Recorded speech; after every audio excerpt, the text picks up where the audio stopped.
Kidlat News Updates. Mga balita ngayon, probinsya ng Kalinga, insurgency free na. Driver ng NBI arestado kasunod ng Senate shooting incident. 34 million pesos na halaga ng shabu nasabat. 3 high-value drugs suspects tiklo sa Zamboanga City.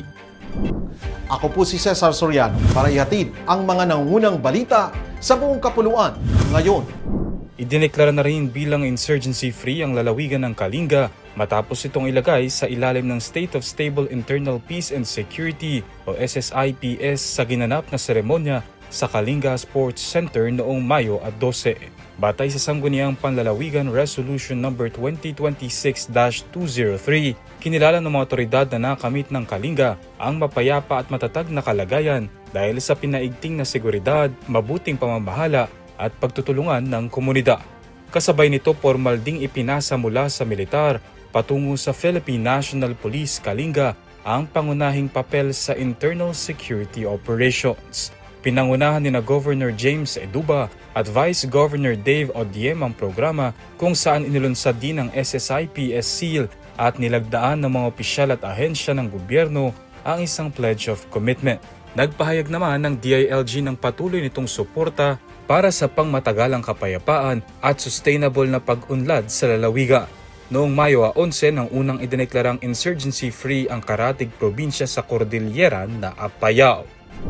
Arestado ang isang lalaki matapos ang insidente ng pamamaril sa Senado nitong Miyerkules ng gabi Mayo 13 ayon sa Philippine National Police. Kinilala ni PNP spokesperson Brigadier General Randolph Tuanyo ang suspect na si Mel Oragon, 44 anyos, residente ng Camarines Norte.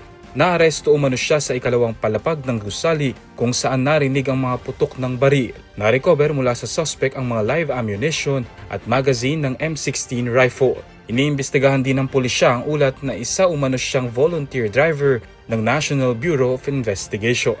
Ayon kay Tuanyo, sasailalim sa paraffin test ang suspect habang inihahanda ang mga patong-patong na kaso kabilang ang illegal possession of firearms and ammunition. Samantala, sinabi ni NBI Director Melvin Matibag na hindi opisyal na empleyado ng ahensya si Oragon kundi isang volunteer lamang na tumutulong sa mga ahente sa GSIS building. Nasabat ng mga otoridad ang tinatayang 5 kilo ng inihinalang shabu na nagkakahalaga ng 30 milyong piso habang 3 hinihinalang high-value drug personalities ang naaresto sa buy-bust operation sa basement ng Southway Mall sa Governor Lim Avenue, Barangay Zone 4, Zamboanga City noong Mayo 13. Ang operasyon ay sa pinagsanib na puwersa ng Zamboanga City Police Office Anti-Drug Unit at Philippine Drug Enforcement Agency Region 9 matapos ang matagal na surveillance at intelligence monitoring sa umano'y bentahan ng iligal na drogas sa lugar. Ayon sa pulisya, agad inaresto ang pangunahing suspect matapos tanggapin ang mark money mula sa poster buyer. Tinangka namang tumakas ng 2 pang suspect ngunit agad ding naharang ng mga operatiba at security personnel.